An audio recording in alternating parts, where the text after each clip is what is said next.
Hello guys, kamusta kayong lahat at welcome back sa ating channel.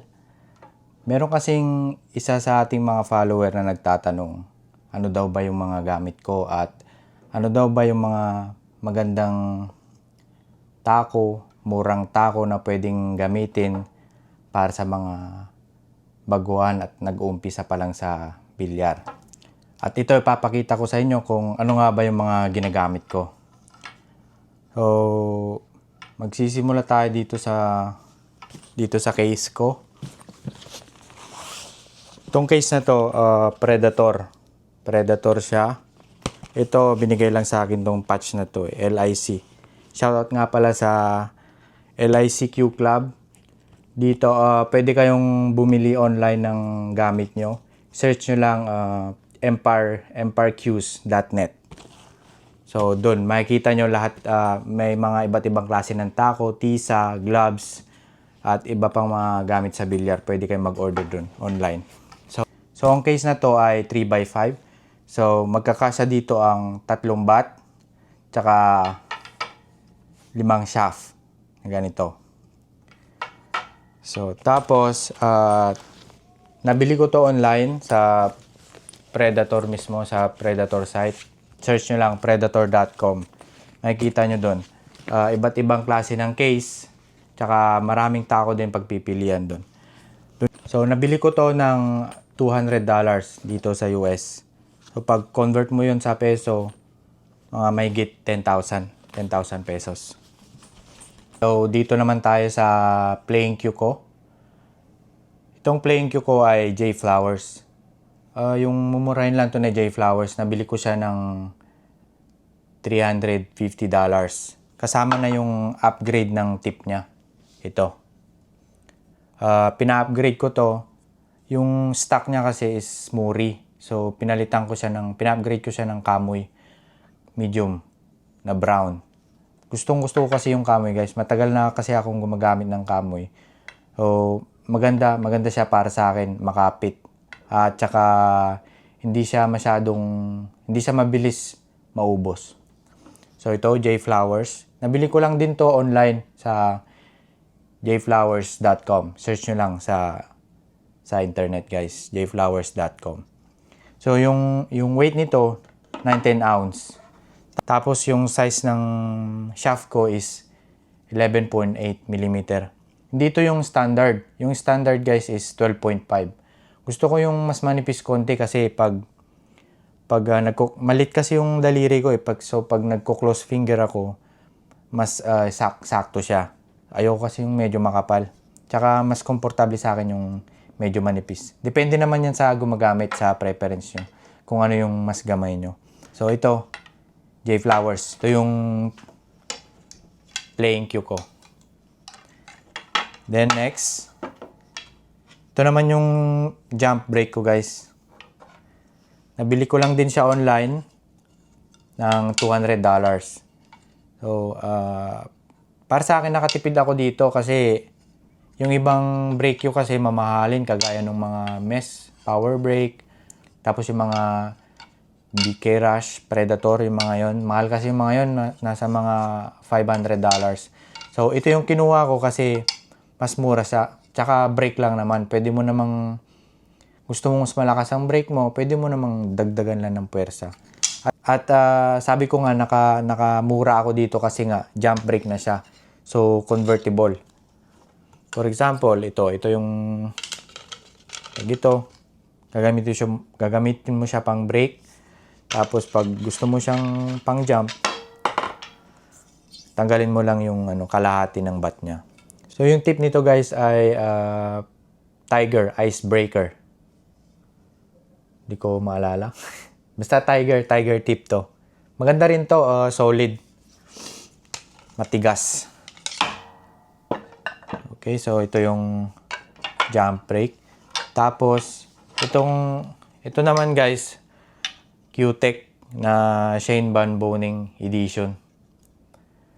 So, kung napapansin nyo, kung kilala nyo si Shane Van Boening, guys, ito yung Q niya dati. Pero nagpalit na siya ngayon eh. Tsaka may pangalan to. Pero hindi sa akin to. Pinairam lang sa akin ng isa kong kaibigan, si DeMarco. Shout out sa'yo, DeMarco. So, maganda rin tong cue na to. Ang weight nito, 19 ounce din. Tsaka yung shaft niya, ito yung regular, 12.5 mm. Ang presyo nito nasa, di ko alam eksakto, siguro mga nasa $700 to. Pag ko-convert mo sa Philippine peso, mga kulang-kulang 40k. Ito. Shane Van Boning Q-Tech. Tapos, punta naman tayo sa gloves. Marami akong gloves, guys. Ito, 3. Kasi, gusto ko kasi malinis eh. Ayoko yung inuulit-ulit. Saka bumabaho kasi siya. So, nilalaban ko siya lagi. So, itong gloves ko na to. Brand niya, CPBA. Para sa akin, malit kasi yung kamay ko. So, natry ko na kasi yung Predator gloves. Okay naman siya. Kaso, medyo malawag lang siya sa kamay ko kasi napakalilit kasi ng daliri ko. So, itong CPBA, maganda yung fit sa akin. Maganda yung fit sa daliri ko. Kaya kung maninipis yung daliri nyo, guys, itong CPBA bagay sa inyo to. Maganda naman siya, okay siya, tapos matibay. Makikita nyo yung mga tahi niya, okay siya. Hindi siya yung katulad nung iba. May mga nabili kasi ako dati na madali lang matanggal yung tahi. Mura lang kasi. Ito nabili ko siya ng $20 lang. Sa kaibigan ko lang din. Doon sa $20, online lang din. $20 isa dito. So ito, may kulay blue ako. Tapos, isang kulay pink. Tapos ito, ibang brand naman to guys, Muri. Trinay ko lang din. Okay naman siya. Medyo mas maluwag nga lang konti sa CPBA. Medyo madumi na din kasi di ko pa sila nalalaban. Yan guys. Muri. Okay naman yung fit niya. Itong Muri, pares lang din ang presyo, $20 din. Ewan ko lang kung magkano na presyo sa Pilipinas ngayon. Napakamamahalan ng mga bilhin ngayon sa Pilipinas. Tapos ito naman sa tisa ko guys. Actually itong mga to, parang remembrance ko lang itong mga to. Pero hindi ko sila ginagamit. Meron ako dito triangle. Triangle na tisa. Triangle, yung pangalan lang Triangle. Tapos, Master. Tapos to guys, Turning Point. Turning Point choke. Ito guys yung tisa ni EG Manas. Tapos meron din ako dito, Taom. Taom choke. Ito yung Pyro. Dalawa actually. Meron akong dalawa. Meron pa akong ginagamit na isa na tisa dati. Yung Taom na green. Maganda rin yun. Pero ito yung pinaka gusto ko sa lahat. Itong TP. Ano kasi ito, maganda yung kapit niya. Tapos, matagal siyang maubos. Pero may mga iba't ibang klase ng TP choke. Merong kulay gray. Tapos, meron din pink. Yun. Nasubukan ko na yung mga yun. Ganun yung ginagamit ng mga ibang player dito. So, trinay ko lang siya. Pero, para sa akin to pa rin yung pinakamaganda. Kasi matagal maubos. Tapos, itong Taom, okay din. Tapos, itong Taom, okay din to guys. Subukan nyo. Ito nga palang TP guys. Nabili ko siya ng $15 sa Amazon lang online. Puro naman online dito. Kasi, ang hirap pumunta sa mga physical store eh. Dito, malayo sila. Kaya puro online na lahat. Tapos itong Taom naman, nabili ko siya ng $20. So, mas mahal yung Taom.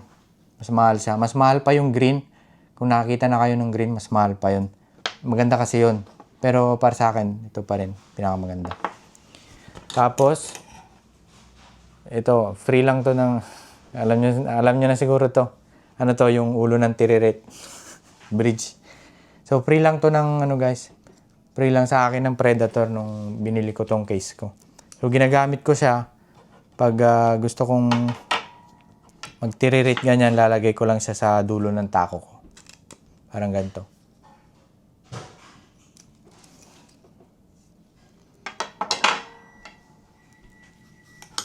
Okay, yun guys. Ito yung mga gamit ko.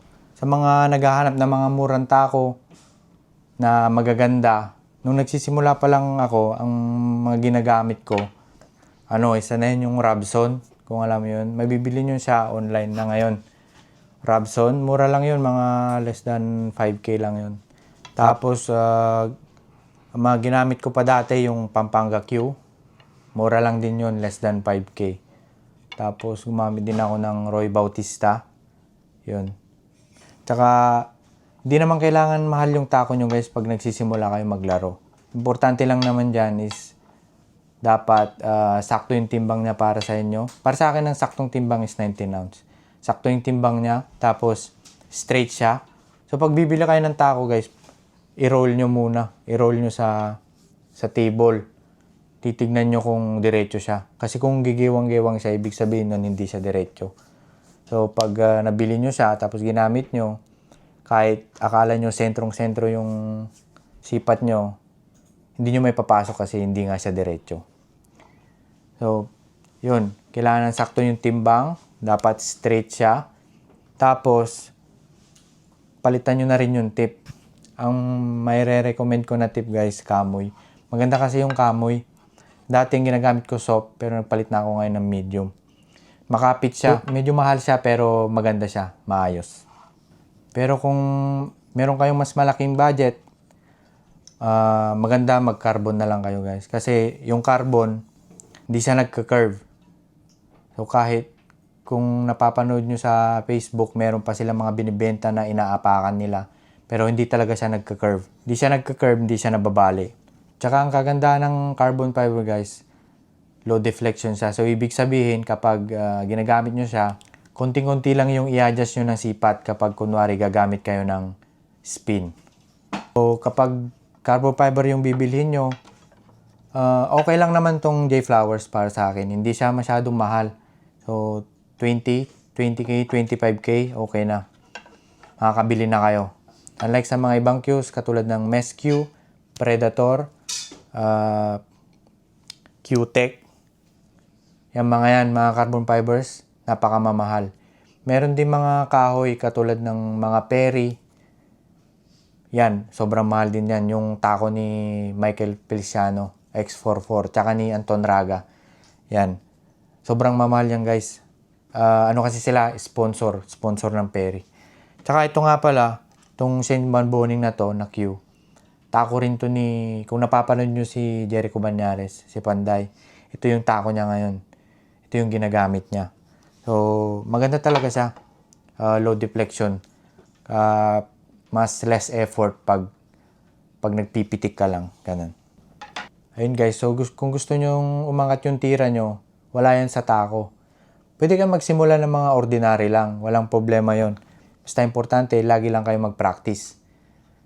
As in, dapat pag nagpa-practice kayo, dapat seryoso. Seryosong practice, hindi yung titira-tira lang kayo, hindi ganun. Dapat pag nagpa-practice kayo, meron kayong goal.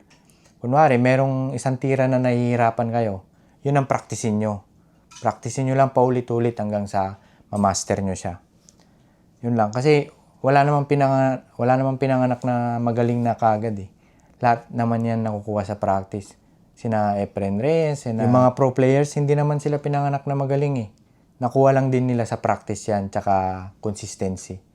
Kung gusto nyong gumaling, practice lang kayo, tapos kailangan nyo din ng exposure minsan. So, ibig sabihin, hindi lang basta nagpa-practice kayo, kailangan nyo din lumaban. Hindi naman laban na kailangan makipagpustahan na money game. Kahit mag-practice kayo, tapos makipag-tournament kayo, ganun lang. Kapag nagsisimula pa lang kayo maglaro or mga average, ganyan, sa handicapping tournaments kayo sumali. Kasi doon, meron siyang partida. So, pag lalaban ka na mas magaling sa'yo, may partida ka. So, may chance ka pa rin manalo. Huwag muna kayo sasali sa mga open, siyempre. Sa open tournament, magagaling mga players yan eh. So, yun lang guys. Kung gusto nyo pa ng mga content ng ganito, mag-follow lang kayo dito sa page ko at maraming salamat.